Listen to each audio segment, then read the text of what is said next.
Hi Smiths, I hope you are doing well. It's been a long time since the last video, and so I don't remember what I shared, but I have several updates, and so I thought I would film a video with you and share with you what I have completed and what I'm working on. So I'm going to start off with what I have finished, the finished objects, and then I will move on to what I am working on. So it is now the beginning of September, and I participated in the summer sock camp knit along that was hosted by the Crazy Sock Lady. And here are the completed pairs. A couple, or most of them are not yet blocked.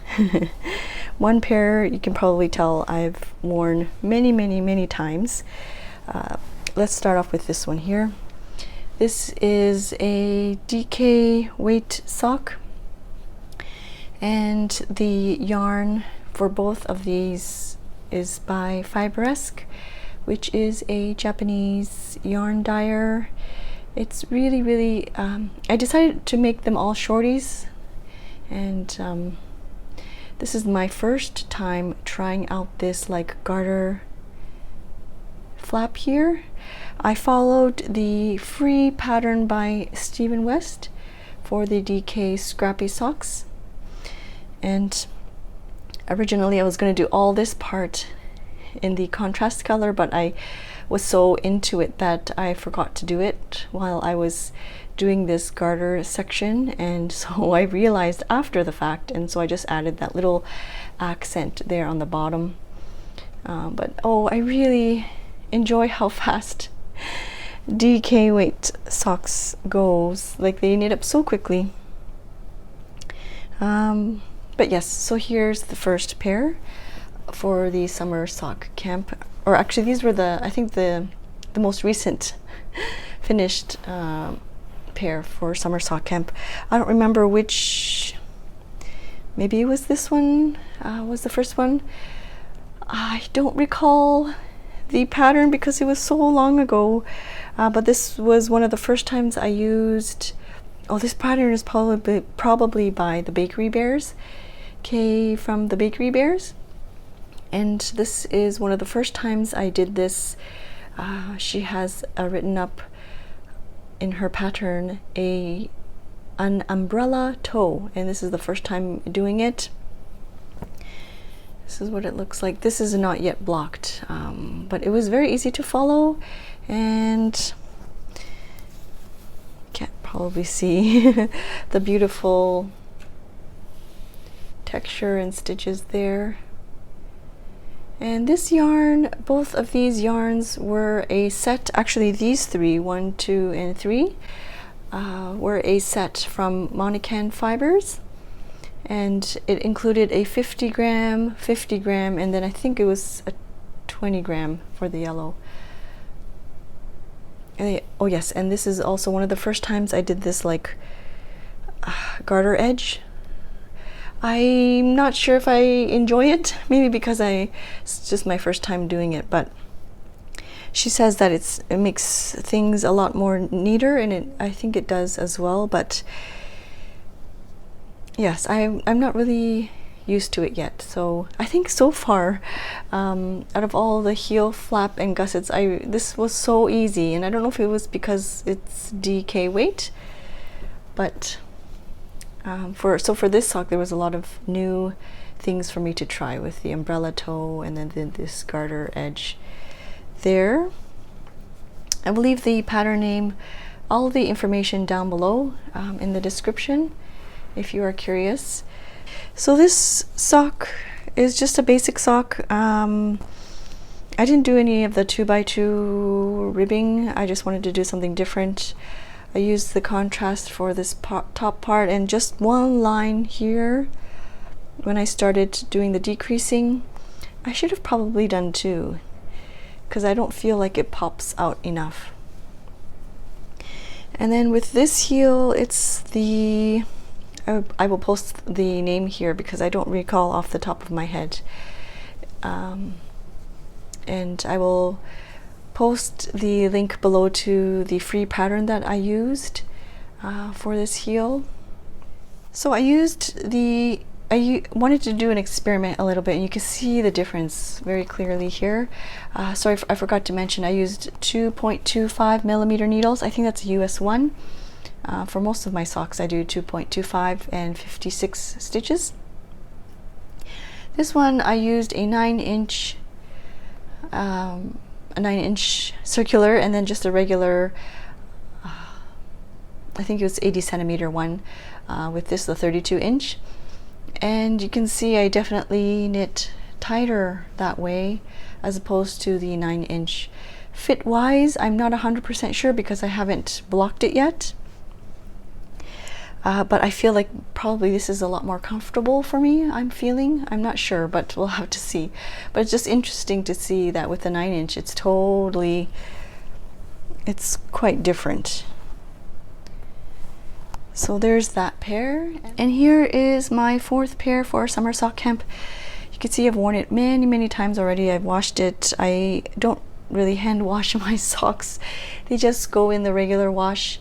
I wash my clothes in cold water, and yeah, and then I put them in the dryer, and it's been okay so far. But yeah, I've worn this many times. It's one of those standard opal yarns, and I really enjoy this set so much, and I want to make another pair, and I've already started making another one as well. And I'm looking at my little set of bags here, and I haven't brought it out, but there's that. It's just a simple vanilla sock. And my other finished object that I completed recently is the Spring Thing. The pattern is called Spring Thing by Isabell. With the Spring Thing, there's supposed to be an edge and some cute little tassels, and I might do that later on. Sorry, I haven't weaved in the ends yet. But the yarn is by Chelsea Yarn, and it's one of the 80-10-10 yarns. And it's a really perfect color for the autumn season. It's like a beautiful golden ochre color and like little blips of brown. And I have another one of these Spring Thing shawls that I've used almost daily last winter. My daughter, I was going to say my sister, my daughter has already taken over it last winter, so I knew that I had to make another one for myself. I think I'll make another one just so that I have a backup, or that I can change things up. But it's a very simple and easy knit, and it's a free pattern. Again, like I said, it's asymmetrical, so it's not an even triangle, which works out really great because then you can wrap it around and tie it in the front. I just steamed blocked this, so it might not be the same exact as a regular blocking, but you can really see the speckles on the camera, eh? It's a very beautiful piece and very easy, like mindless knit. So I think I'm going to jump into my works in progress, and I started with this shawl called What You Want Is in Your Stash Box by Eri Shimizu. I decided to use the Labianime yarn. I think this is from it's called Pongyo and Sosuke, I think it is, and it's one of the Ghibli inspired yarns. This is the cute little stitch marker. A cup of tea solves everything. I kind of regret using a speckled variegated type of yarn because you can't really see the lovely, like the ridges there. I think if I just went with a solid or tonal color, it would be easier to see these kind of, I mean, you can kind of see it on camera here with the nice texture going on. And so I don't want to pull it all out because I originally thought it was going to be one of those sit down, watch TV and knit, kind of like this type of a shawl, but it's definitely not for me. And as a beginner knitter, I have to refer to every single line. The middle section here, it's easy to remember, but the end parts are where I have to make sure I'm on track. You can see I've already made a mistake there, so I mean it's maybe that way, in a way that's good, because these little mistakes are harder to see.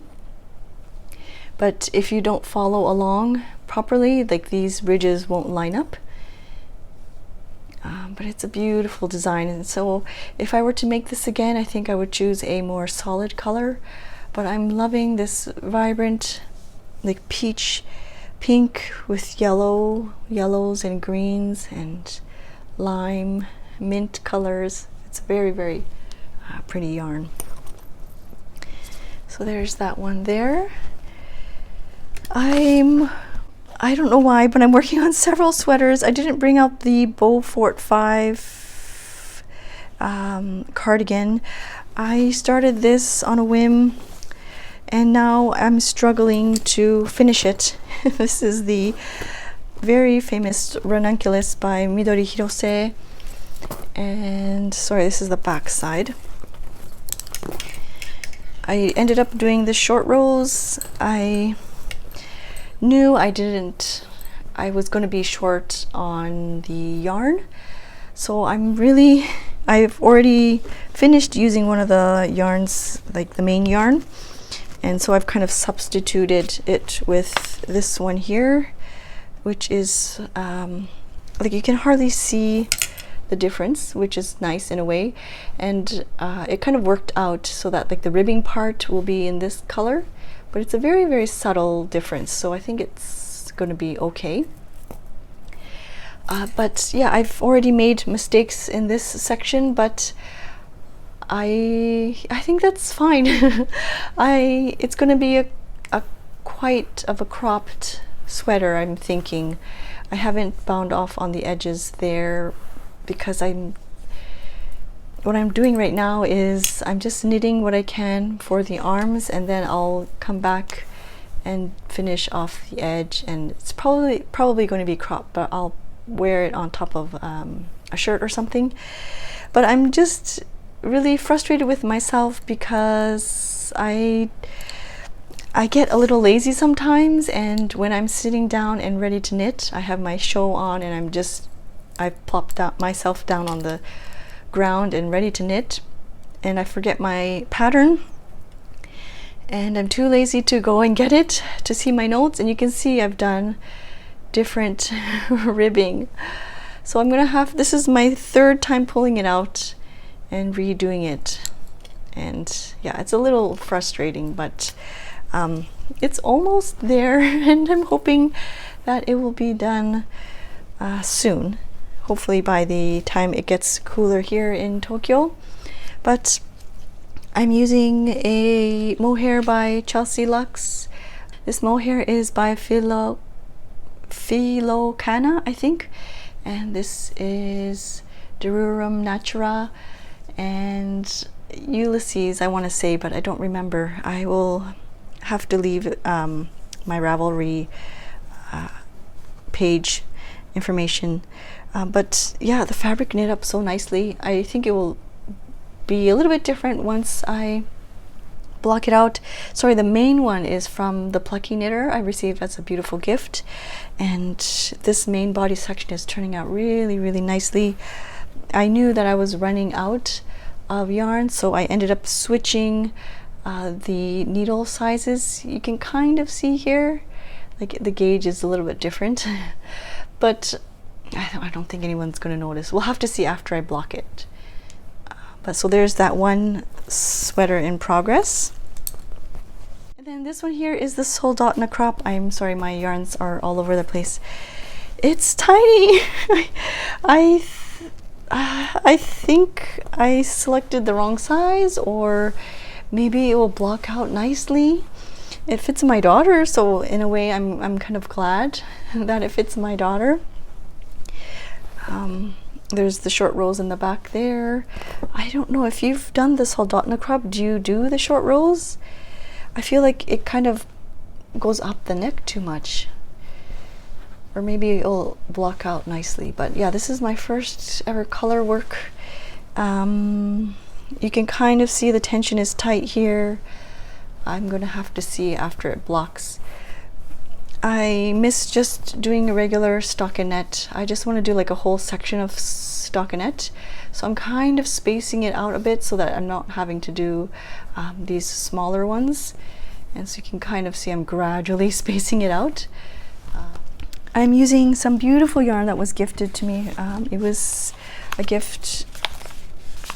It was like a mini set, the Wandering Flock. Sorry, this one shouldn't be in there. There's also this pink one color here, and yeah, it's just a really, I'm glad to see it and how it's turning out.